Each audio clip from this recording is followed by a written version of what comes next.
Magandang gabi sa ating lahat. Magandang gabi.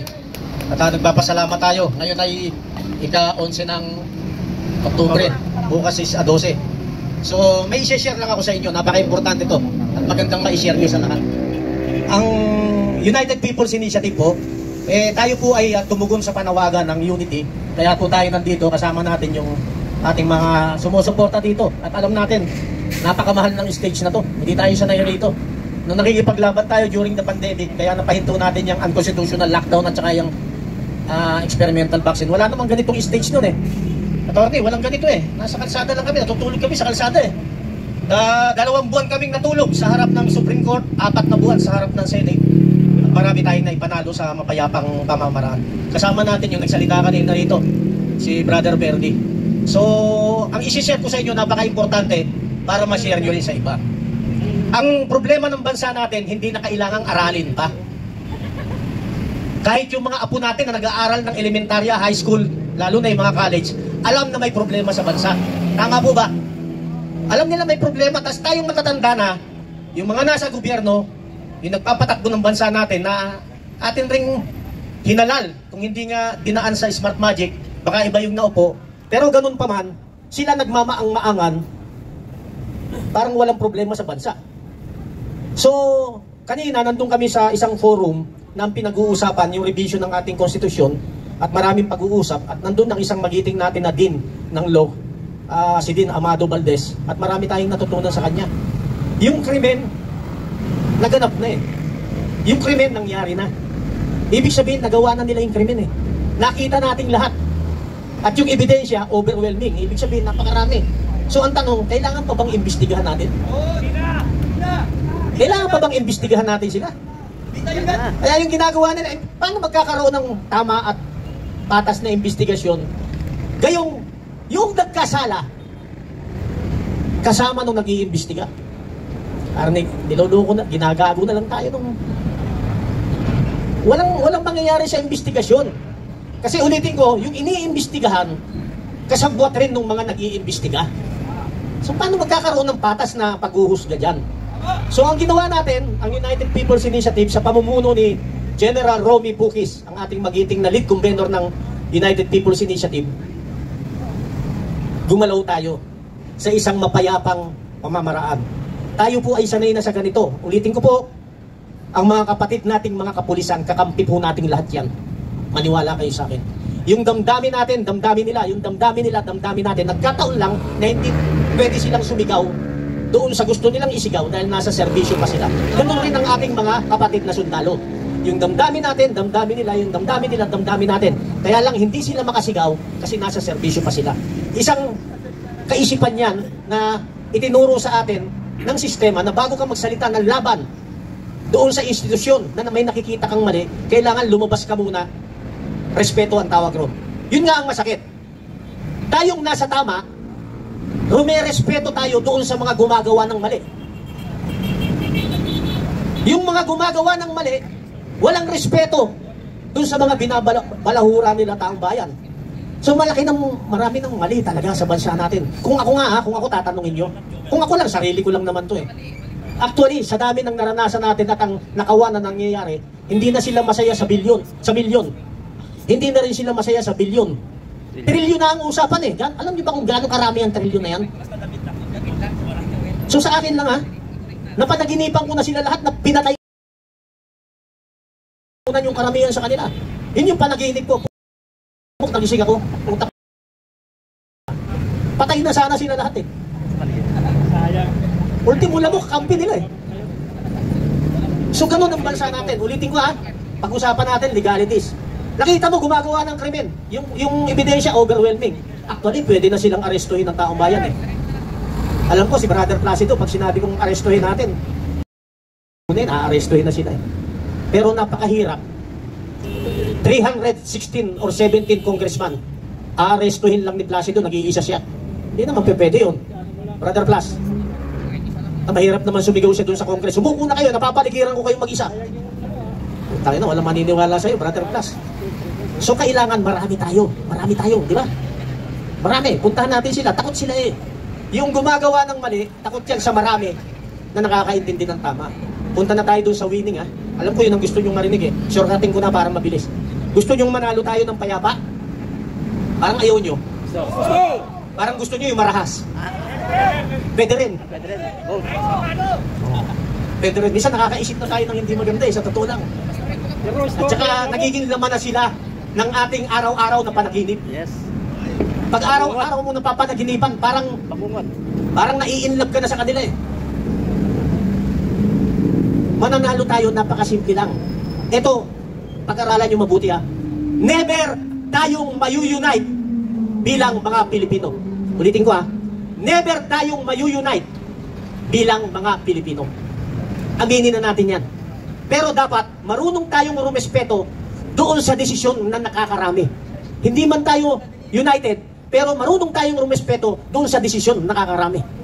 Di ba ganun sa eleksyon? Kahit ayaw mo doon sa isa, siya ang binoto ng karamihan, siyang uupo. Kailangan natin respetuhin. Pero, ang sinasabi natin ganito, kung ako ang presidente, at ang bumoto sa akin is 30 million, ang butante 60 million or 70 million. So lagay na natin kalahati yung hindi bumoto sa akin bilang presidente.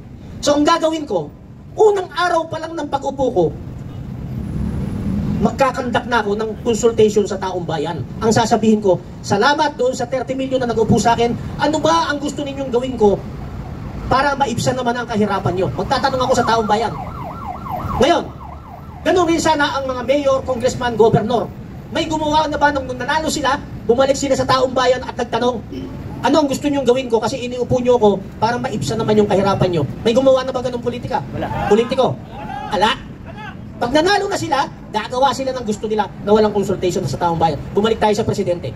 Ngayon, yung 30 million na hindi bumoto sa akin bilang presidente o hindi bumoto kay BBM, siya yung nanalo. Dapat ang gawin niya, gumawa siya ng mga bagay na magpapatotoo para mahikayat niya yung 30 million na hindi bumoto sa kanya para pasubalian niya, nagkamali kayo dahil hindi niyo ko binoto. Dapat gumawa siya ng maraming tama para makita ng mga hindi bumoto, mali pala tayo, dapat pala binoto natin siya.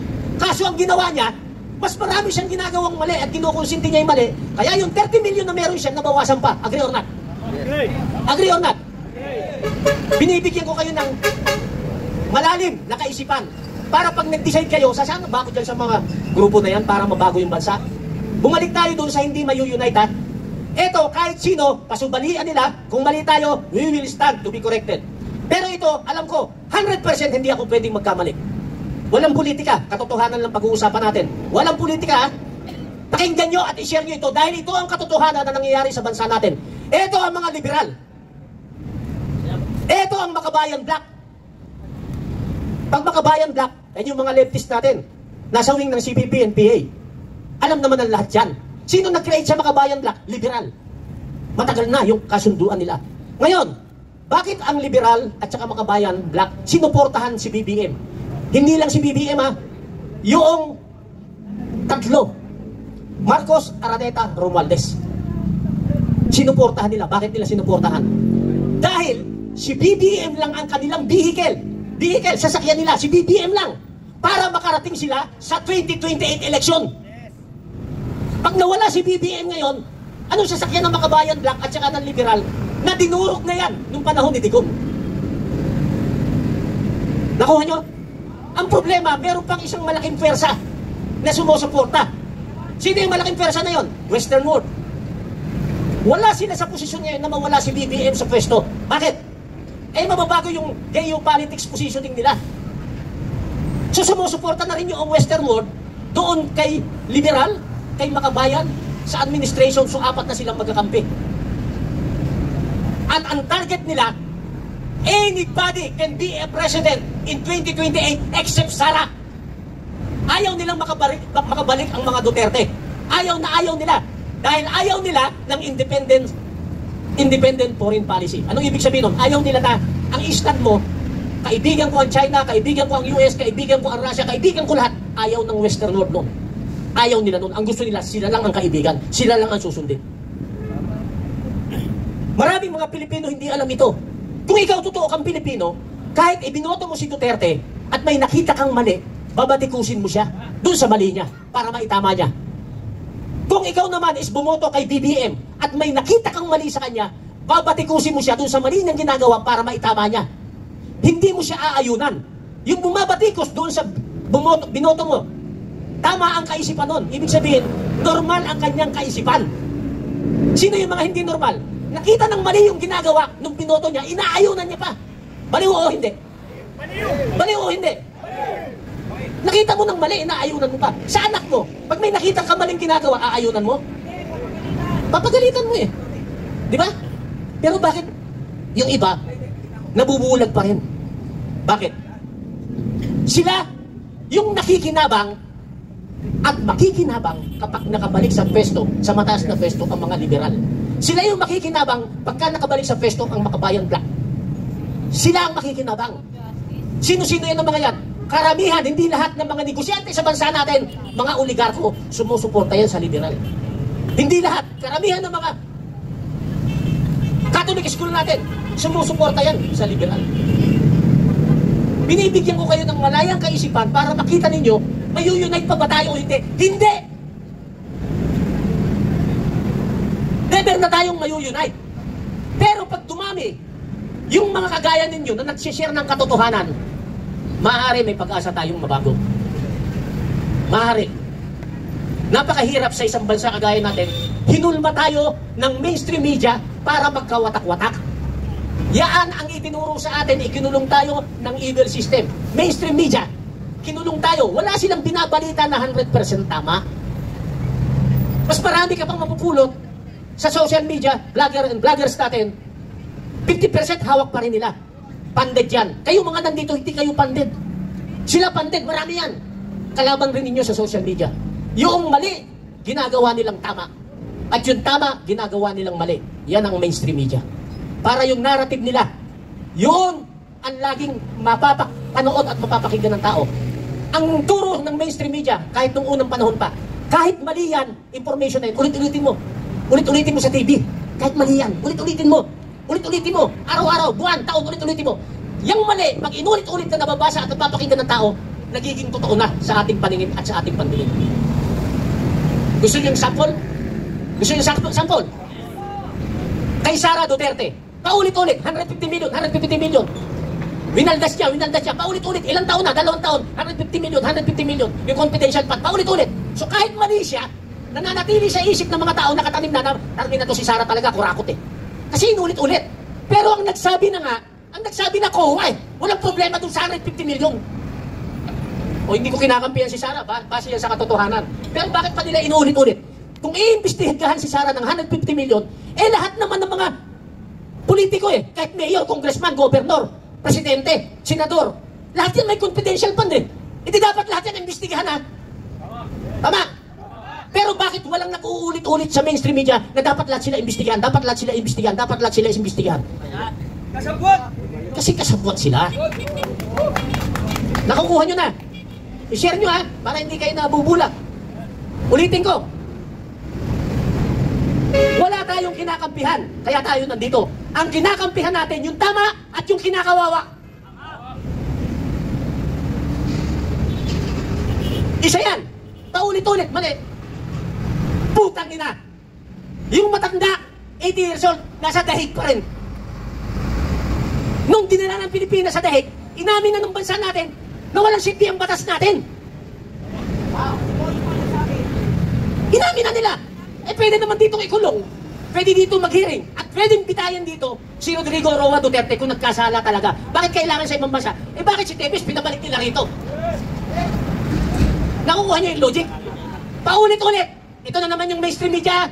Paulit-ulit. Mainstream media. Ulit-ulit-ulit. Putangin na si Digong, ang daming pinatay. Putangin na si Digong, ang daming pinatay. Putangin na si Digong, ang daming pinatay. Ilang taon na yan paulit-ulit. Natanim sa isip ng tao, oo nga, ang dami niyang pinatay. Pero how about yung mga pinatay ng mga adik?